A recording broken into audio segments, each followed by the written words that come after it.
never thought my life would turn out like this. My name is Anna, and this is my story. I was born to farmers, good people who taught me the value of hard work from the time I could walk. Our days started early, before the sun came up, taking care of the animals and crops. Life was simple then.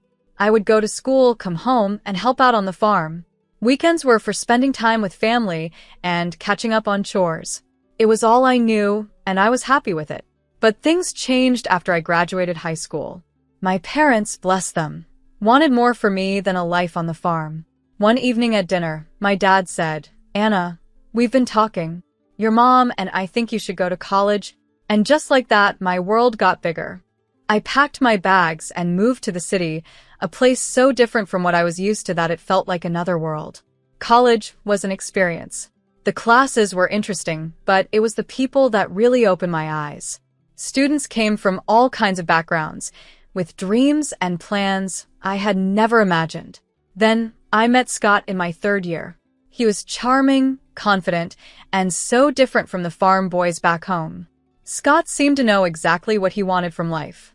"Life's too short to spend it working all the time," he'd say, lying on the grass outside the library. "We should enjoy it while we're young." I was hooked. He made life seem like an adventure, not just a list of chores. We started dating, and before I knew it, we were talking about getting married. When I told my parents, they were cautious. They wanted to meet Scott and get to know the man who had won my heart.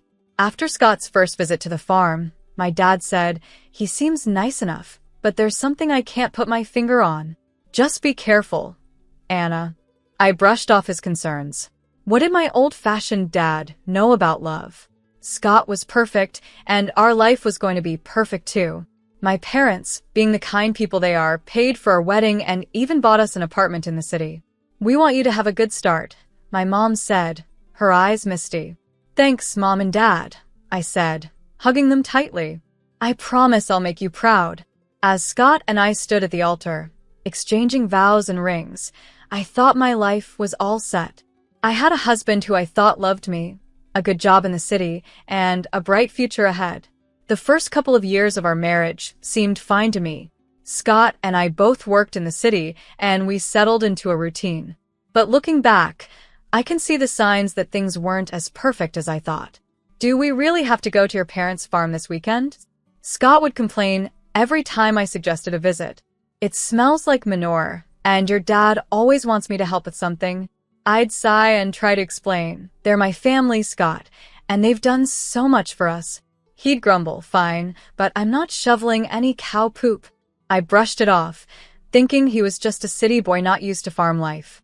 I grew up with those smells and chores. But now I wonder if that was a red flag. 3 years into our marriage, I got pregnant. I was over the moon, and my parents were thrilled. "A grandchild," my mom squealed over the phone. "Oh, Anna, we're so happy for you." Scott, on the other hand, wasn't as excited. "A kid already? I guess that's okay." I figured he was just nervous and that he'd warm up to the idea of being a dad. My parents, as always, were incredibly supportive. They bought us a car and even paid for our vacations. I was so grateful, but Scott seemed to take it all for granted. "Of course they're helping us," he'd say. "That's what parents are supposed to do." When our son Peter was born, I fell in love with him instantly. But Scott struggled. He tried, but fatherhood didn't come easily to him. "Can't you keep that kid quiet?" he'd complain when Peter cried at night. "Some of us have to work in the morning." I held back my frustration, telling myself we were both just getting used to being parents. Life went on, and we visited the farm when we could, though Scott became more reluctant with each trip. "Your dad wants me to help fix the tractor again," he'd groan. "I'm not a mechanic." I'd watch my dad and Scott working together, my dad patiently showing him how to fix things while Scott fumbled with the tools, looking annoyed. Then, within a year, both of my parents passed away. I was heartbroken. "They're gone, Scott." I sobbed into his shoulder. "I can't believe they're really gone." He patted my back awkwardly and said, "It'll be okay. At least they left us the farm." His words shocked me. The farm, my family's legacy, and all Scott could think about was what we'd inherited. A few months later, Scott dropped a bombshell. "We should sell the farm," he said one night at dinner. We could buy a big house in the city and live like royalty. I wanted to argue, to fight for my family's legacy, but I was so tired, worn down by grief and the challenges of being a mom. Wasn't I supposed to support my husband's decisions? Okay, I said quietly, if you think it's best. And just like that, with a few signatures on some papers, my family's history was sold to the highest bidder. The money went into our joint account, and Scott was overjoyed. We're set for life, Anna, he said, thrilled. No more working ourselves to the bone. We can do whatever we want now. I nodded and smiled, trying to push down the emptiness I felt inside. This was what Scott wanted, and as his wife, wasn't I supposed to support him? After selling the farm, life changed. The money from the sale gave us some comfort. I'll give Scott that. We didn't have to work as hard anymore.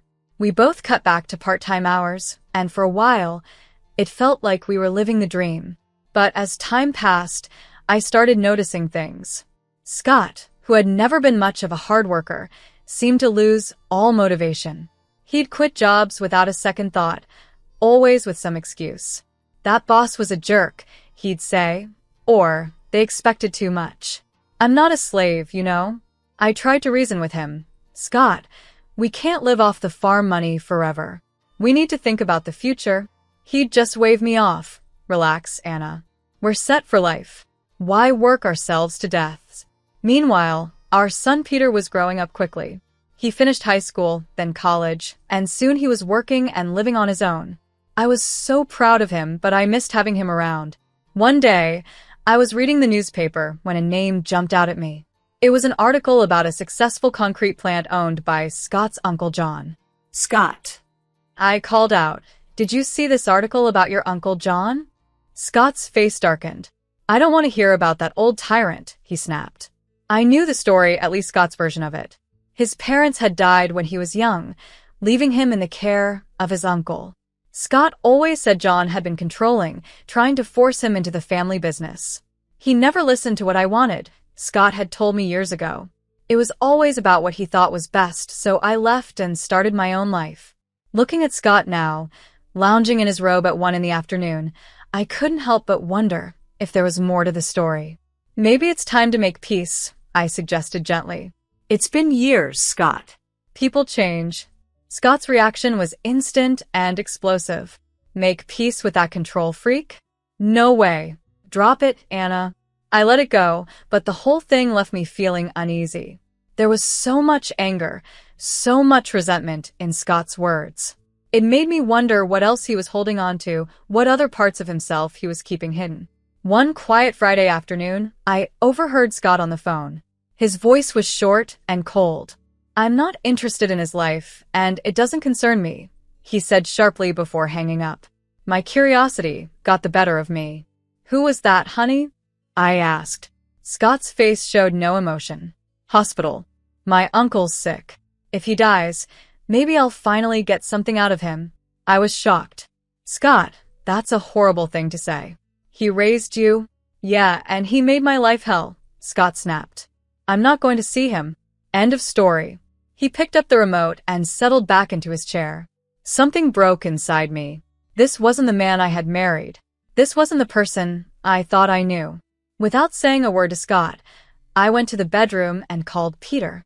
"Hey, sweetie," I said when he answered. "How would you feel about meeting your great uncles?" Peter was surprised but agreed quickly. An hour later, we walked into the hospital, my heart racing. The ICU was filled with the sound of beeping machines and soft voices. There, in a bed surrounded by monitors, was Scott's Uncle John. He looked small and weak, nothing like the controlling man Scott had described. When we introduced ourselves, his eyes filled with tears. "Anna, Peter," he said, his voice soft but warm. "I've wanted to meet you for so long." For the next hour, John told us his side of the story. He explained how he had taken Scott in after his parents died and raised him like his own. "I loved that boy," John said, his voice breaking.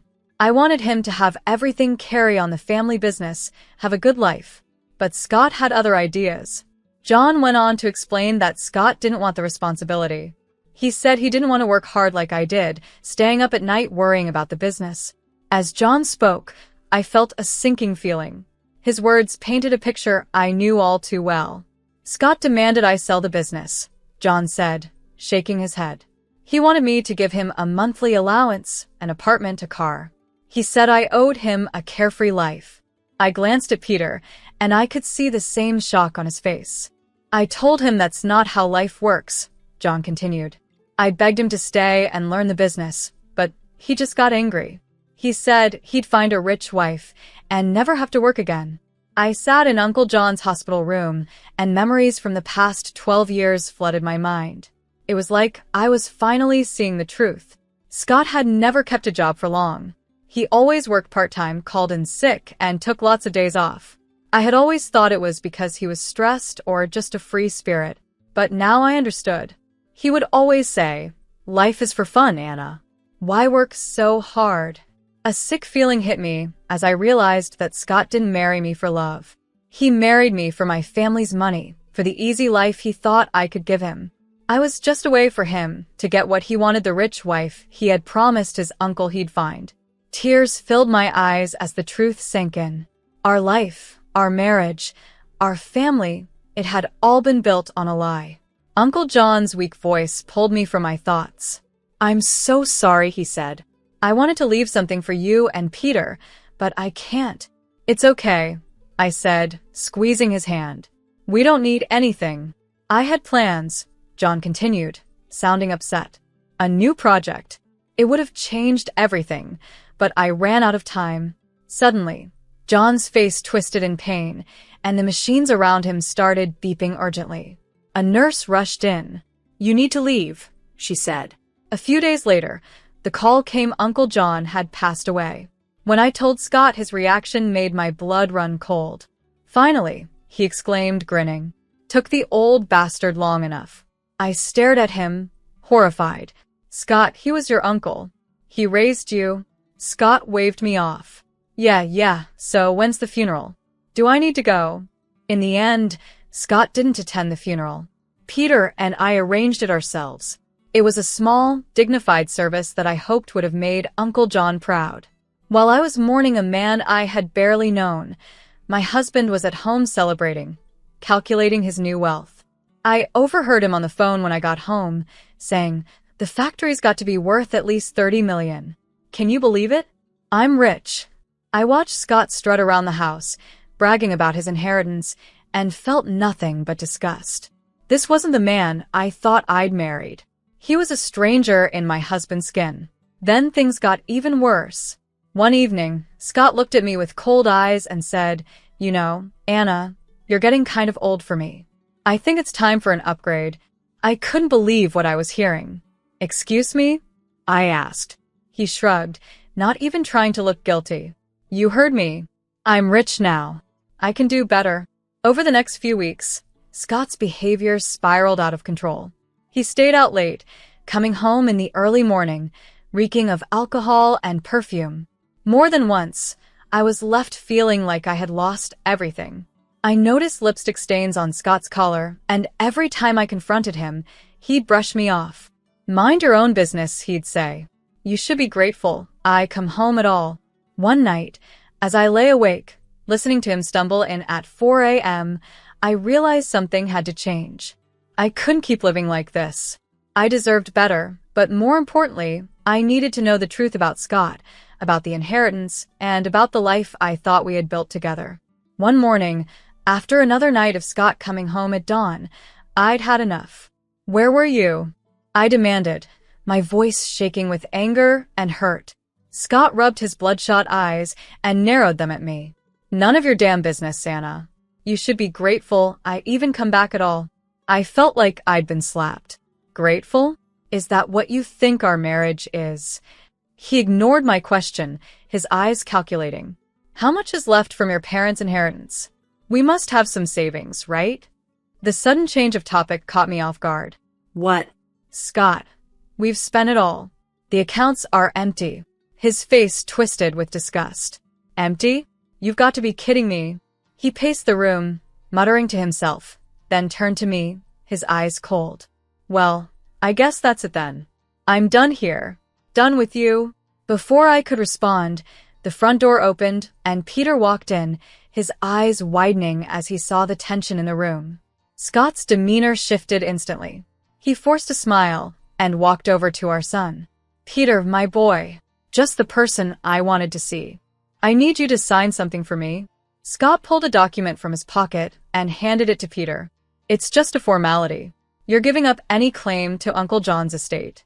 Since there's no will, it all comes to me anyway." Peter looked confused, glancing at me for guidance. After I gave him a small nod, he signed the paper without hesitation. Scott's grin was triumphant as he grabbed the document back.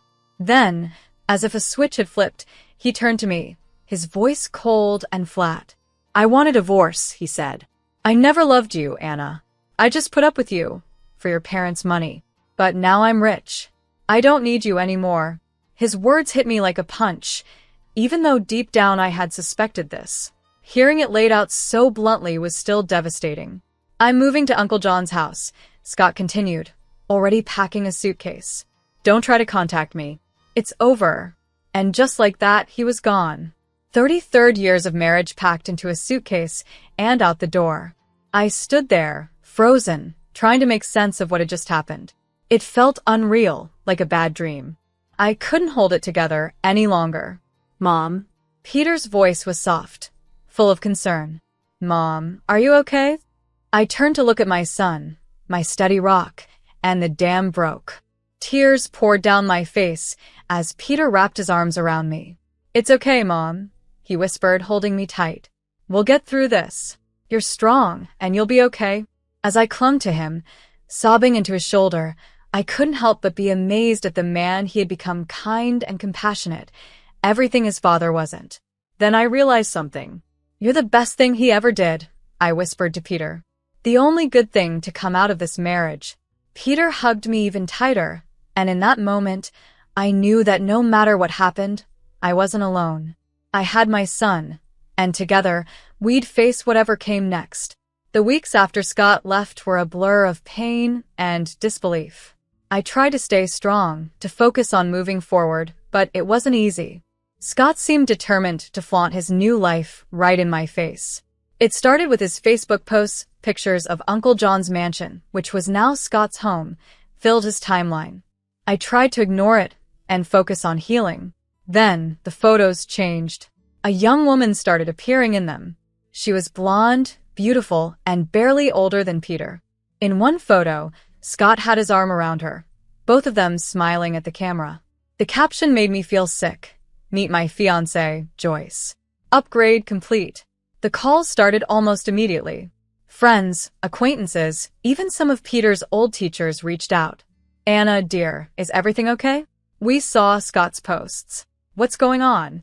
I couldn't take it anymore, the humiliation, the constant reminders of Scott's betrayal. It was all too much. So, I did something I never thought I'd do. I called Scott and asked to meet. After speaking with a lawyer, the day of the meeting arrived. I waited at our old favorite cafe, divorce papers in hand. Scott strolled in with Joyce on his arm. She couldn't have been more than 27, her face covered in makeup, giggling at something Scott whispered in her ear. Well, Scott smirked as he pulled out a chair for Joyce. "If it isn't the old ball and chain." "Joyce, honey, meet Anna, the starter wife." Joyce gave me a pitying look that made my blood boil, but I kept my cool. "I have the divorce papers here," I said, sliding them across the table. "I'm not asking for much, just the house. You can keep everything else." To my surprise, Scott picked up the pen without a word. "Fine, have your little house. I've got bigger and better things now," Scott said as he scribbled his signature on the papers. Then he turned to Joyce, his voice dripping with fake sweetness. "Now I can finally be with someone I truly love, someone worthy of me." I gathered the papers, my hands shaking a little, and walked out of the cafe. Behind me, I could hear Scott's mocking laughter, but I didn't look back. I had what I came for. The next day, I filed for divorce. As I handed the papers to the court clerk, I felt a huge weight lift off my shoulders. For the first time in months, I felt like I could breathe again. Life has a funny way of bringing justice when you least expect it. For me, It came in the form of a newspaper headline. Local business tycoon's empire crumbles, nephew left with massive debt. It turned out Uncle John had taken out a huge loan just before he passed, hoping to expand his business. He had mentioned something about a new project during our hospital visit, but Peter and I hadn't understood the impact at the time. Now it all made sense. I watched from afar as Scott's new life fell apart. He sold the factory, the mansion, the cars, everything, and he still owed nearly $1 million. The icing on the cake? His young fiancée, Joyce, packed her bags and left as soon as she realized Scott wasn't the rich man she thought he was. I'd be lying if I said I didn't feel a bit of satisfaction. Karma had finally caught up with Scott. Then one rainy evening, there was a knock at my door. I opened it to find Scott standing there, looking nothing like the smug, wealthy man who had walked out on me months ago. He was a mess, his eyes red and desperate. "Anna," he said, his voice cracking. "I've been such a fool. I see that now. Please, can we talk?" Against my better judgment, I let him in. For the next hour, I listened as Scott poured out his heart. He told me how he had lost everything and realized what really mattered in life. "I was wrong, Anna," he said, his eyes begging. "So wrong. But now I see you were the only one who ever truly cared for me, the only one I've ever really loved." Then, to my shock, Scott got down on one knee, pulling out a small velvet box. "Anna, please give me another chance. Marry me again. Together, we can get through anything." For a moment, I was speechless. Then I did something that surprised even me. I laughed.